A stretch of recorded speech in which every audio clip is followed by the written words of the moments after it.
கிறிஸ்துவுக்குள் பிரியமான எனது அன்பான சகோதர சகோதரிகளே, இன்றைக்கு ஒரு வருடத்தில் வேதாகமம் என்ற ஓட்டத்தில் நாம் இன்று நிற்பது 4ஆம் நாள், 22ஆம் தேதி 10வது மாதம் 2025வது வருடம்.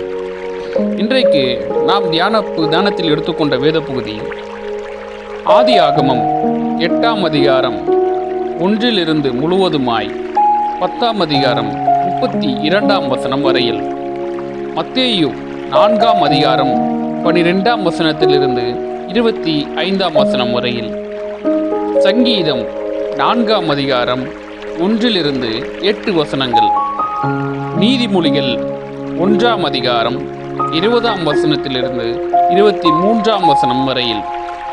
இன்றைக்கான வசனம், பரிமள தைலத்தை பார்க்கிலும் நற்கீர்த்தியும் நல்லது. பிரசங்கி 7ஆம் அதிகாரம் 1ஆம் வசனம். தேவனே, நற்கீர்த்தியை கொண்டிருக்க எங்களுக்கு உதவி செய்யும். ஆமேன்.